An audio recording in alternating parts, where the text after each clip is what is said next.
beliefs are somewhat classical. I believe the first thing is education. Now, education, we have solved the problem of enrollment, but as you must have seen from the Pratham's reports, it's a tragedy. I visit many government schools. I was educated in a government system throughout. I never paid a fee of more than 9 rupees per month. But at our time, there were some schools and colleges and universities which are functioning fine. But now I find, though enrollment problem has been resolved, the quality of education suffers. And I also would like to add here that one of the failures, I'm a great admirer of Panditji, but one of the problems of the first 20 or 30 or 40 years after independence was this fear that if we educate our children, they will be educated unemployed and they will create problems. Now with superior wisdom, I think superior wisdom, my answer would be don't worry about their jobs. Educate them. They will not only start something, they will employ the others. So education is a must. Second is health. Now health has improved, but not enough. Again, hospitals have been set up. I don't know how many of you have been to a government hospital. I keep going regularly. And you go to a hospital, you find there are not enough doctors. There are not, in my district hospital, there are no gastroenterologists. There are no surgical equipments. There are no oncologists. There are no neurologists. Now, health has to be improved. And the third, Gautam, is infrastructure. I continue to believe that we need more roads, we need airports, we need ports, and we need physical infrastructure. We have made a lot of progress, but there are miles to go before we stop. And last but not the least is ease of doing business. Ease of doing business is it's easier to talk about, but it's also a change in the mindset. If you don't change the mindset, and this almost, I haven't mentioned in this book, but I believe it's almost a Brahminical disdain, and I'm saying this because I'm a Brahmin by birth, Brahminical disdain for anyone making money. We must respect the people who are wealth makers. See, I don't think there is anyone who will disagree with the basic tenet of socialism, that there must be a minimum level and there must be equality. Now, equality of opportunities or equality of outcomes, that's a different question. You may believe in equality of opportunity, but you may be much brighter than me, so you will do much better with the same opportunity. So when it comes to equality of opportunity, there cannot be any disagreement. That's the reason why we think of public health and public education. That's for giving everyone the equal opportunity. Now, beyond that, socialism and capitalism, I think these have become empty words. Socialism, everyone claims to be a socialist, except for the Swatantra party that we saw for a few years.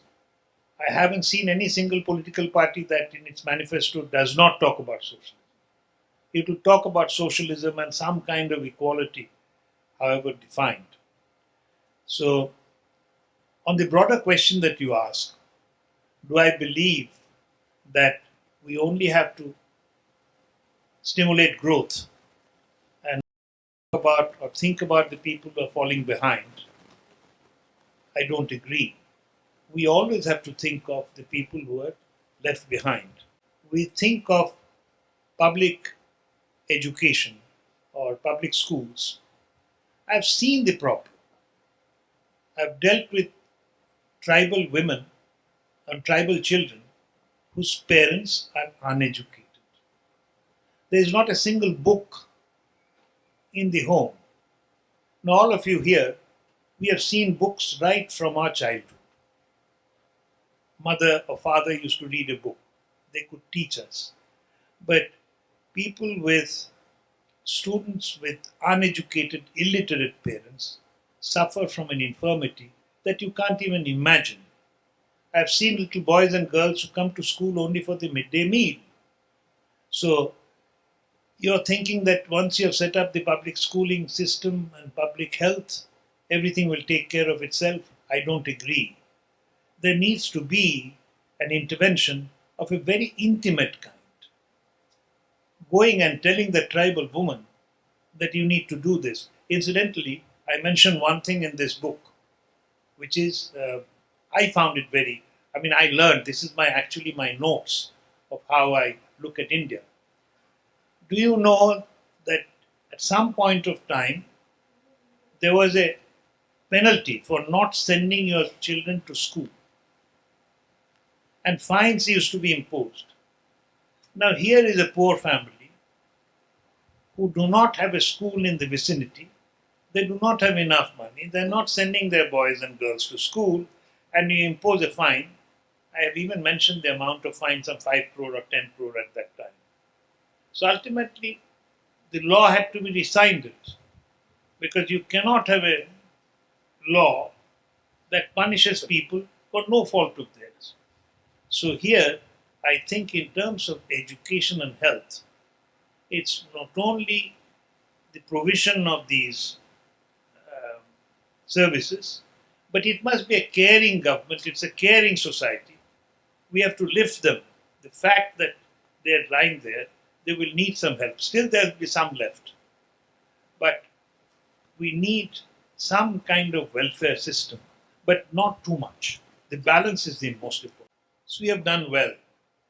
I'm not distracting from what we have done, but we need to do that in a consistent way for another couple of decades.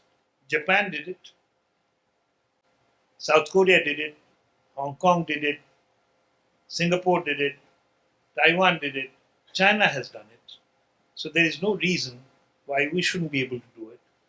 So it's actually like good length bowling. You have to keep bowling consistently. It's not growing at 6-7% one year. Japan grew at double-digit rates. Because imagine, we are the 4th largest economy in the world, but in terms of per capita income, are far behind. So what needs to be done for that? Again, I'll come back to it. Better delivery of public services in education, health, and infrastructure. Ease of doing business.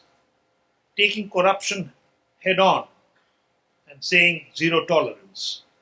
Because what happens in corruption, not only is money wasted, but what is called is rent-seeking activity or directly unproductive activities.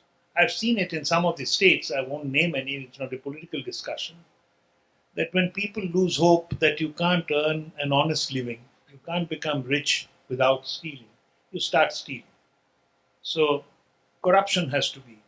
So now the second generation reform is nitty-gritty, small things here, small things there, you have to fix.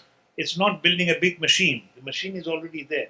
But you have to make sure that all the gears are running, no switch is off, and it's a much harder thing because the low-hanging fruits have already been plucked by our earlier generation. What you are facing is a problem of detail, and detailed things are much more difficult.